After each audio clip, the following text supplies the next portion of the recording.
की 9 सूबाई नशिस्तों के अलावा सूबे भर की कौमी और सूबाई असेंबली की उम्मीदवारों के नामों की फहरिस्त जारी कर दी।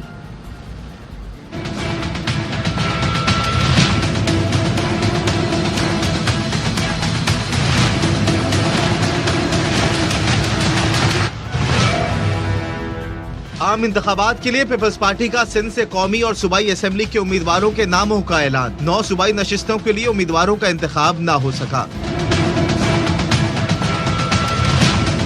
तर्जुमान पीपल्स पार्टी के मुताबिक साबिक सदर आसिफ अली जरदारी NA 207, बिलावल भुट्टो NA 194 और NA 196 से इलेक्शन लड़ेंगे। शहरियार बहर NA 193, Shazia Marri NA 209, Jam Abdul Karim Jokhio NA 229, Agha Rafiullah NA 230, Abdul Hakeem Baloch NA 231, Asif Khan NA 235, Muzammil Qureshi NA 236, Asad Alam Niazi NA 237 और जफर झंडीर को NA 238 से टिकट जारी किया गया।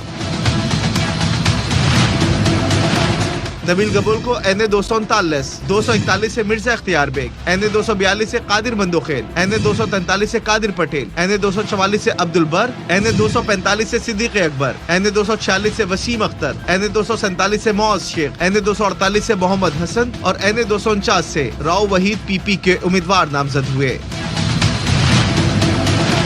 फरियाल तालपुर PS 10, आगा Siraj Durrani PS 9, Murad Ali Shah PS 77, Sharjeel Memon PS 61 और नासिर हुसैन शाह PS 25 सक्खर से इलेक्शन लड़ेंगे। MKM से पीपल्स पार्टी में आने वाले वसीम कुरैशी को PS 123, Saeed Ghani PS 105, Najmi Alam PS 110, Yousuf Baloch PS 84, Sajid Jokhio PS 85, Mahmood Alam Jamot को PS 87 से उम्मीदवार नामजद किया गया है। PS 40 सांगड़ से नवीद झेरो, PS 35 से जिया लंजार, PS 36 से अजरा पिचोहो को टिकट जारी किया गया। घोटकी और कश्मीर में टिकट के लिए उम्मीदवारों का नाम फाइनल नहीं हो सका। PS 70 Badin, PS 17 Ghotki, PS 88 Malir पर उम्मीदवार कौन होगा अभी फैसला नहीं हुआ। कराची के जिला जुनूबी में PS 107 और 109 का फैसला भी ना किया जा सका। PS 31 खैरपुर से भी टिकट जारी नहीं किया गया।